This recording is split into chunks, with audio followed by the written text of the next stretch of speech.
수첩이 성공했더라면 이재명 대통령도 저도 이 세상 사람이 아니었을 것이라는 여당 대표의 연설에 송원석 국민의힘 원내대표가 내뱉은 말, 제발 그랬으면 좋았을 건데, 내란을 기도한 수첩에 담긴 살해 계획을 야당 원내대표가 사실상 동조한 겁니다.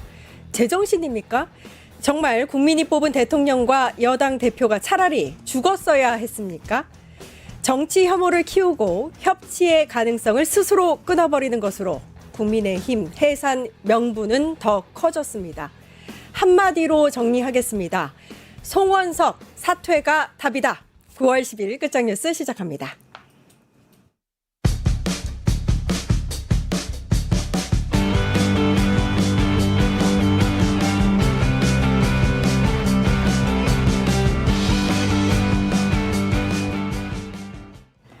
네, 정치하는 언니들 임세은 전 청와대 부대변인님, 이지은 더불어민주당 마포갑 지역위원장님 나오셨습니다. 안녕하십니까? 안녕하세요.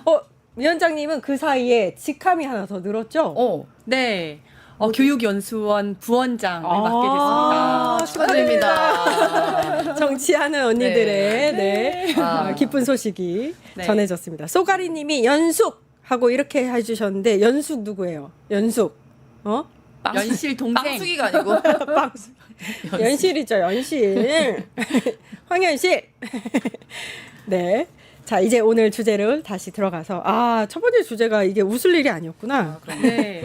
네, 좀 심각한 주제가 첫 번째로 있기 때문에 표정을 싹 바꿔서 조국혁신당이 이제 당내 성비위 사건을 수습할 비대위원장으로 조국 원장을 단수 추천했습니다. 11일에 아마 이제 의결이 될 걸로 보이는데요. 돌고 돌아 조국 뭐 이런 표현도 나오고 있고, 마땅한 선택지가 없었을 것이다. 뭐 이런 얘기도 나오고 있습니다. 어떻게 보세요, 위원장님? 저는 이제 안 하는 게 좋지 않았을까라는 생각이 들어서 참 많이 아쉽습니다. 사실은 한 세 가지 점에서 그렇게 생각이 드는데요. 첫 번째는 그전 지도부가 물러난 것이 성비 사건에 대해서 어쨌든 책임을 지고 물러나는 모습을 보인 거잖아요. 그런데 저는 저뿐만 아니라 이제 피해자들이 생각하기에 조국 비대위원장, 이제 곧 비대위원장이 되실 전 대표도 이 성비 사건에서 결코 자유롭지 않다라고 생각하는 거 아니겠습니까? 그렇다면 비대위원장은 이 성비 사건과 관련해서 마무리를 짓고 좀 이제 문제를 해결해야 할 사람이기 때문에 이 성비 사건에서 자유로운 객관적인 입장에 있는 외부인이 되는 게 더 나았을 것 같다라는 생각이 들어서 좀 아쉬웠고요.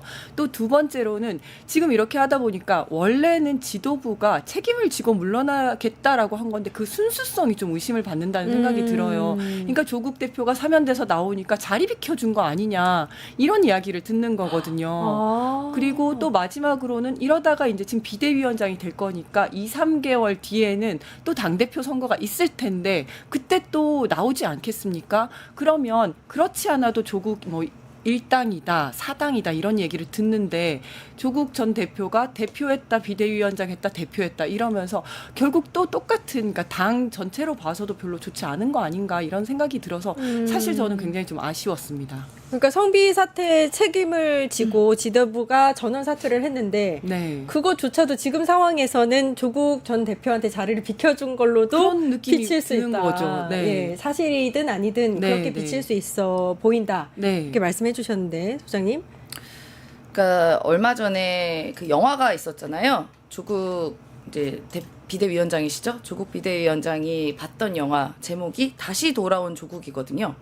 그러니까 또 다시 돌아온 조국이 된 겁니다. 당연히. 예. 그러니까 또 비대위원장이 되는 것 자체가 좀 그렇게 보고, 사실 조국 비대위원장이 당시에 피해자들에게는 어떻게 보면 마지막 보루였던 것 아니겠습니까? 그 전에 뭐 끊임없이 뭐 편지도 드렸고 당 지도부나 관련된 분들에게 성비 사건에 대한 피해를 호소했는데, 그러니까 뭔가 제대로 된 해결이 안 됐고 피해자들이 뭐 진정어린 사과나 뭐 하여튼 만족하지 못하는 처우나 이런 게 있었기 때문에 그냥 참고 기다린 거예요. 조국 대표 나오시기만을. 그래서 드디어 나왔는데 외면했던 거 아닙니까? 솔직히 말해서. 말씀으로는 뭐 이렇게 진작 했었어야 되는데 만났어야 됐는데 말은 그렇게 하지만 안 한 거잖아요. 외면한 겁니다. 1순위에 밀려난 거예요. 그것 때문에 사실 이 사태가 나온 건데, 저는 이번에 뭐 보면은 심판도 조국, 선수도 조국, 이제 관객도 조국 위원장인 것 같아요. 근데 뭐 이게 정말 반성을 하겠다는 건지 사태 해결에 의지는 있는 건지가 좀 의심이 되고, 뭐 제가 다른 당이기 때문에 뭐 그리고 또 한때는 윤석열 정권과 함께 맞서서 싸웠던 동지의 한 축이었기 때문에 그 좀 날선 비판에 대해서는 좀 자제하고 싶지만 사실 이거는 아니지 않습니까? 저는 좀 너무 엽기적이에요. 죄송한 얘기지만 왜 뭐가 생각났냐면, 얘가 좀 부적절할 수도 있습니다만 그 윤석열 내란수계 피의자가 강서구청장 선거에 김태우 씨를 내보냈을 때 사면시키고 내보냈어요. 그 자리를. 그랬었죠. 그러니까 본인의 문제로 구청장직을 잃었어요. 그래서 다시 그 선거가 생겼는데 그걸 사면시켜서 또 내보내지 않았겠습니까? 예. 제가 이거 연상되는 거 조금 이상한가요? 모르겠어요. 저는 그런 느낌을 지울 수가 없고, 왜 그 안에 내부에서도 갈렸다고 하지 않습니까? 조국 대표님이 비대위원장 하는 것에 대한 비판이 있었는데 왜 그런 목소리는 듣지 않고 꼭 조국 대표야 했냐라는 의구심을 지울 수가 없습니다. 피해자들은 과연 어떻게 생각할지도 모르겠고요. 예. 지금 조국 전 대표가 비판을 받는 이유 중에 뭐 그 이유를 꼽자면 한 2가지 정도일 것 같아요. 그러니까 뭐 강미숙 대리인에 따르면 이 피해에 대해서 뭐 10장이 넘는 편지를 구치소에 있을 때 이제 보냈는데 답이 없었다. 뭐 이거 한 가지 하고. 그러니까 구치소에 있을 때는 이제 당원의 신분이 아니었기 때문에 뭐 처리가 힘들었다 이렇게 변명을 했죠. 거기에 대해서는.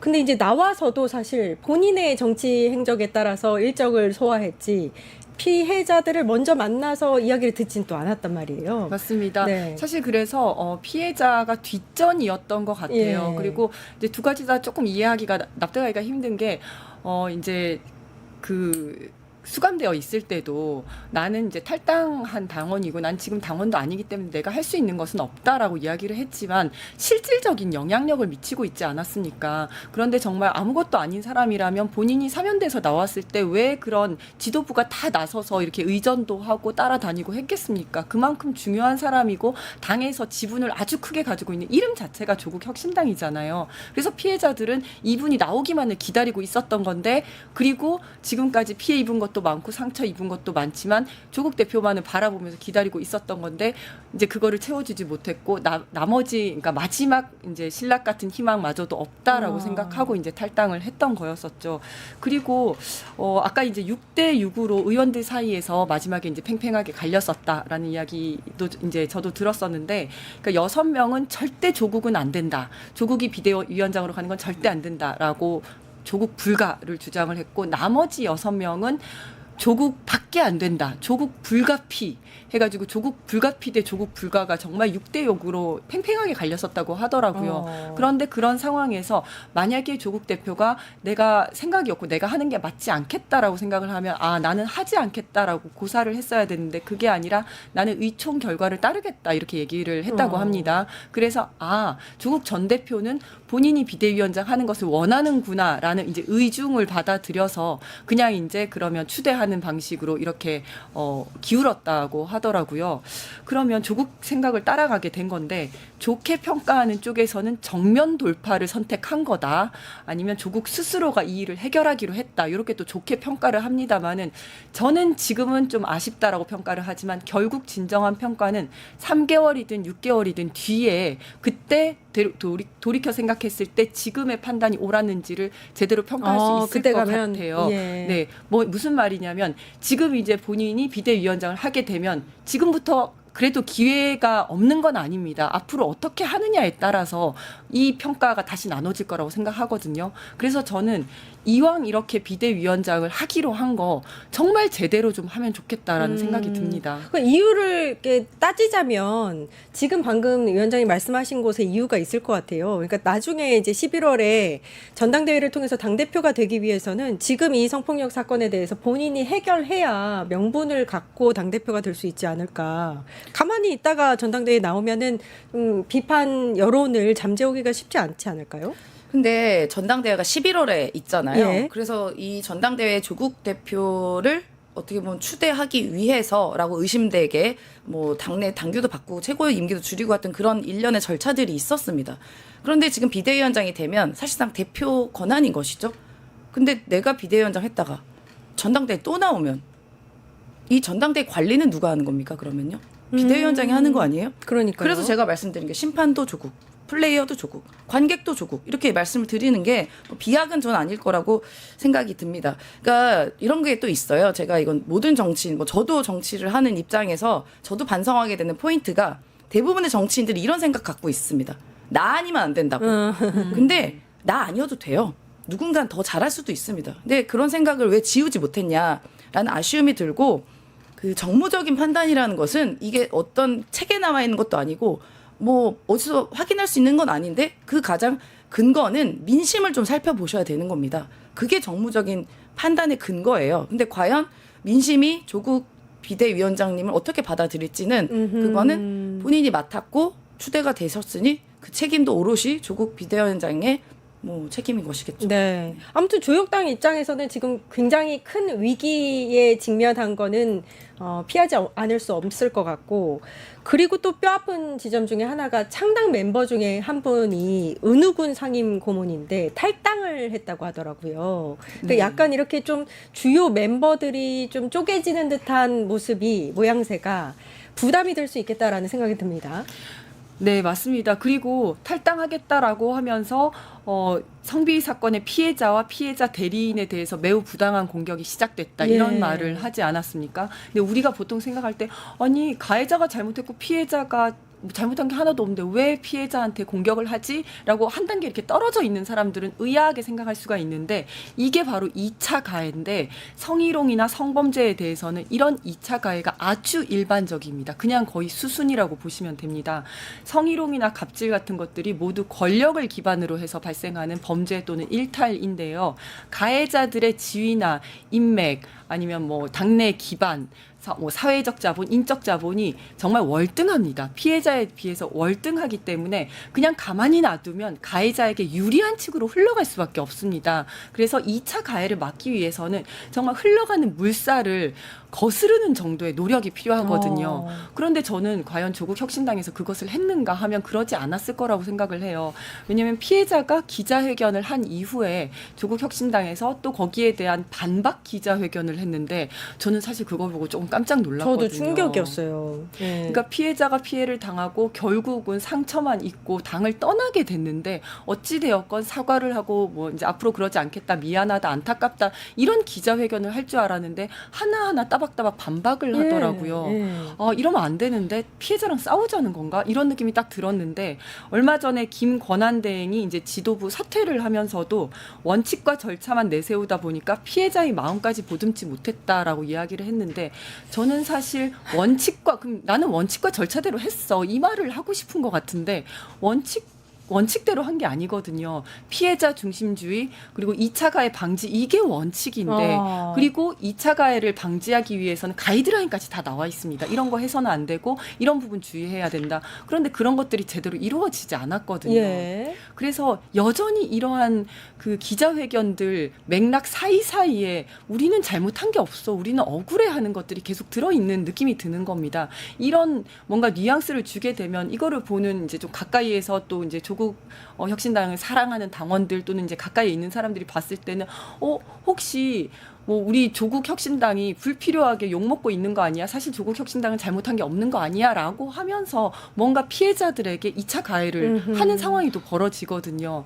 그래서 이런 부분들은 정말 유의해야 된다. 예, 네. 예. 아무튼 이 심각한 성폭력 사태를 해결해야 되는 사람이 결국에 이제 조국 비대위원장이 된 건데, 근데 이제 SNS를 하시는 걸 보면 너무 이게 좀, 안타깝죠. 예. 네. 그러니까 이 뭐라고 표현을 해야 될지 모르겠습니다. 사실 그 사진을 보고서 이렇게 인지가 안 되나? 지금 여론에 대해서 상황 파악이 안 되나라는 생각이 들기도 하고요. 본인이 직접 올린 게 맞나요, 이게? 아니 본인 계정인데 본인이 당연히 올리셨겠죠. 그래서 이렇게 귀를 이렇게 기울이겠다 네. 이 포즈인데 제가 정말 저 조국 대표님 되게 좋아했고 한데 좀 실망스러운 게 지금 어떤 조롱이 얘기가 나오냐면요. 귀를 막고 있는 거다라는 얘기가 들립니다. 네, 귀를 듣고 있는 건 과연 맞냐? 그러니까 지금 비대위원장 된 것도 사실 귀를 듣고 있는 그 행동이었다면 이렇게 비대위원장까지 되는 게 맞는가에 대한 의구심이 있거든요.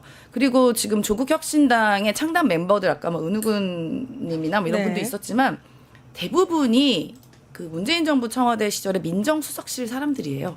뭐 맞아요. 제가 아주 잘하는 사람들도 좀 많이 있고 한데 민정수석실이 어느 곳이냐면 그 권력에 대한 감시와 그 다시 되돌리고 뭐 하여튼 그런 기능을 갖고 있는 곳인데 이 당내에 있는 권력 구조에 대해서 과연 제대로 된 감시를 했나?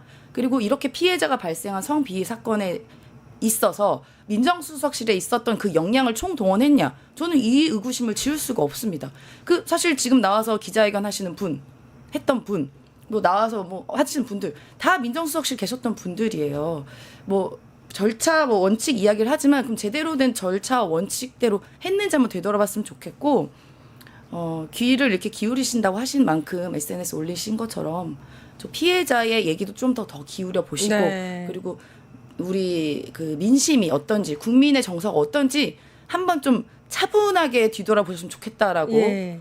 조언드리고 싶네요. 저는 궁금한 게 이쯤 돼서, 그러니까 당 차원에서 보면 아직 기회는 남아 있는 걸까요? 그러니까 이 성비 파문에 대해서 좀 잘 해결하고 다시 당 대표로 등극을 해서 조혁당을 제자리로 찾을 수 있는 그 기회가 남아 있다고 보시는지. 저는 남아 있다고 봅니다. 어, 하지만 네. 정말 마지막 기회라고 생각을 합니다. 아, 예. 그래서 정말 리더십 이 시험대에 올랐다 이런 얘기도 나오는데 저는 지금이 정말 중요한 시기라고 생각을 하고 이왕 비대위원장 하시기로 하셨으니까 잘했으면 좋겠다는 생각이 들거든요. 첫 번째는 피해자들을 만나서 정말 피해자들을 위로하고 진정한 용서를 좀 받으면 좋겠다.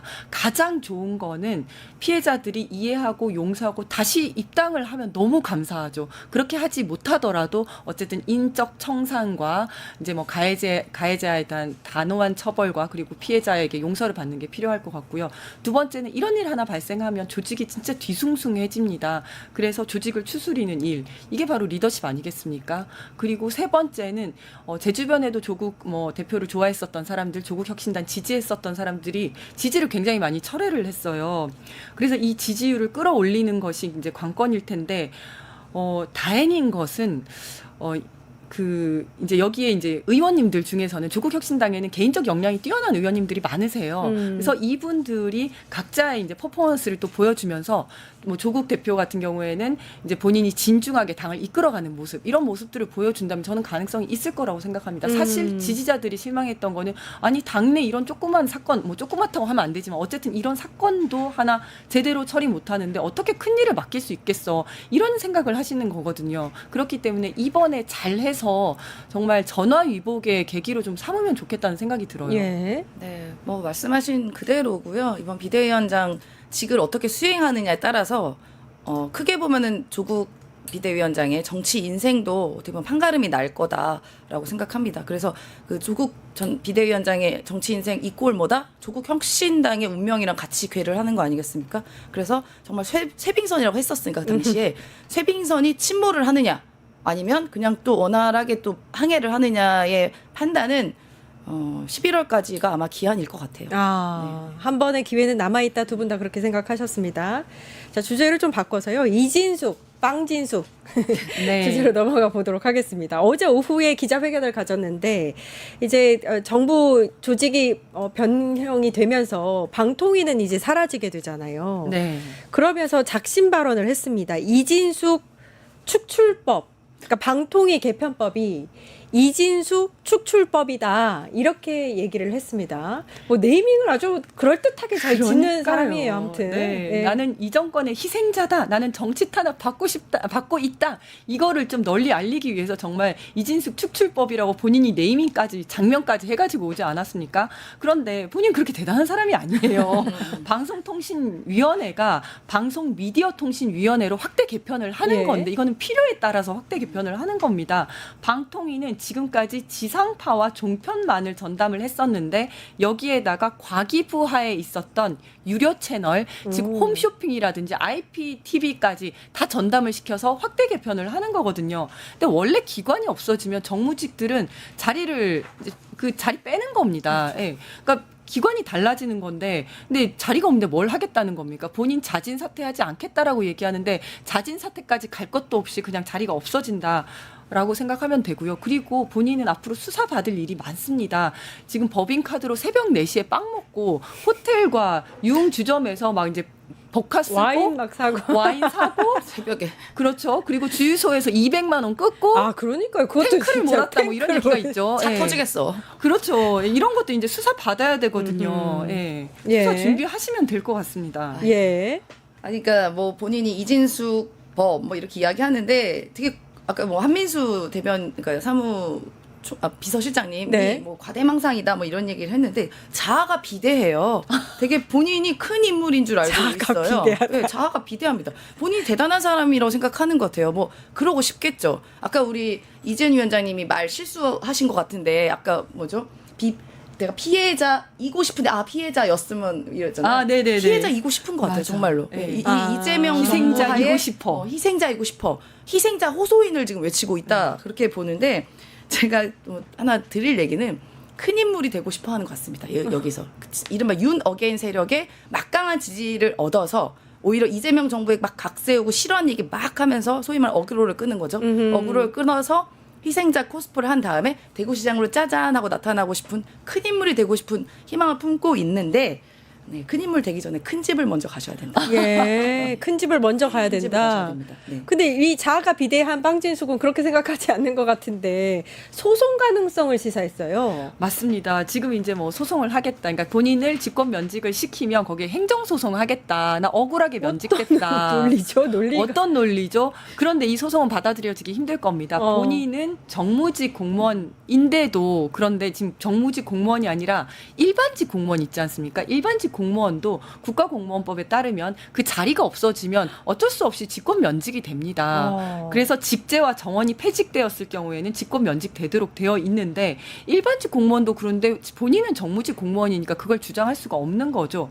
그리고 사실은 한 가지 더 있는데요. 직권 면직 사유가 하나 더 있습니다. 네. 네, 원래 방통위법에 따르면 법률상 의무를 저버렸을 경우에는 직권 면직하도록 되어 있는데 이 사람은 국가공무원법상의 정치 중립 의무를 위반했습니다. 공무원인데도 불구하고 극우 유튜브에 나가서 민주당은 상상 이상의 짓도 하는 뭐 정당이다라고 하면서 굉장히 극우적 발언도 하고 정치 편향적 발언을 계속 네. 했거든요. 이것 때문에 감사원에서 경고까지 받았습니다. 그래서 이거는 정말 공무원으로서 있을 수 없는 일이다라고 하면서 직권 면직을 그 전에도 이제 시사를 했었는데 자기는 끝까지 나가지 않겠다라고 하는 거죠. 사실 직권 면직 사유가 2개인 겁니다, 사실은. 예. 네. 그 IMBC 이해충돌 그 문제도 있었던 것 같고 여러 가지 문제가 일단 불거져 있는 상태에서 이렇게 그냥 면직이 되면 직권이 면직이 되면 본인에게 불리할 거다. 지금만이 나설 수 있는 시간이다. 해서 기자회견을 가진 거 아닌가 싶습니다. 대구시장 출마나 당선이 가능하기는 한 거예요. 어떻게 보세요? 그건 대구 시민들의 뭐 현명하신 판단이 필요하다고 생각이 드는데 본인이 마치 무슨 전사처럼 막 나와서 얘기하면서 내 임기는 내년 8월, 자진 사퇴는 부정과 협력 뭐 이렇게 이야기하면서 임기를 지키겠다고 하는데 아니 임기를 지킬 수가 없어요. 출근은 했는데 그 건물이 없습니다. 이제 아무리 가봤자 없어요. 간판 내렸어. 네, 없어. 가봤자 빈 건물이에요. 그러니까 빈 건물에서 혼자서 지방령 하는 거 아니잖아요. 좀 기가 막히고 자기가 어쨌든 뭐 법 판단 받는다고 이야기를 했는데요. 이게 조직이 사실상 개편이 된 거 아니겠어요? 예. 그러면은 제가 예전에 이제 증권사를 오랫동안 다녔는데 조직 개편이 매년 일어납니다. 이렇게 바뀌었다가 합쳐졌다가 또 심지어 회사 대 회사 합병하기도 하고 그러면서 자리가 없어지기도 하고 아니 그렇다고 누군가가 여기서 법의 판단 받겠다고 하냐? 아닙니다. 그냥 조직 개편대로 한 거예요. 그게 이제 정부였기 때문인 것이고 그리고 국민을 대표하는 국회에서 법을 만들고 또 국민이 선택한 대통령이 이게 공표된 법을 무슨 수로 이거를 어쩌겠다는 거예요. 국회 입법권에 대한 침해인 거죠. 그걸 사법 판단을 받는다는 것은. 그래서 뭐 좋습니다. 본인이 법 판단 받겠다고 이야기를 했으니까 뭐 고소를 하시든 하는 건 좋은데 일단 첫 번째는 법의 판단 받으러 나가실 때 자진 출두하시니까 전 더 좋아요.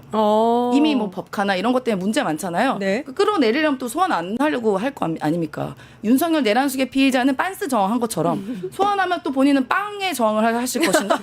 그러니까 자진 출두하신 아주 좋은 방법을 전 택했다라고 아하. 생각이 들고 그리고 다행인 것은 지금 어쨌든 뭐 법에 소송을 하게 되면 변호사비도 들고 하는데 이제 법카 더 이상 못 쓰시니까 본인 사비로 네. 뭐 비싼데 로펌 많잖아요. 김앤장 같은 곳이나 또 전관 변호사 쓰신 다음에 본인 통장이나 좀 털렸으면 좋겠습니다. 아, 예, 알겠습니다. 정치하는 언니들 여기까지 하겠습니다. 임세은 전 청와대 부대변인, 이지은 더불어민주당 마포갑 지역위원장님 고생해 주셨습니다. 감사합니다. 감사합니다. 네, 곧바로 일타 정치로 찾아뵙겠습니다.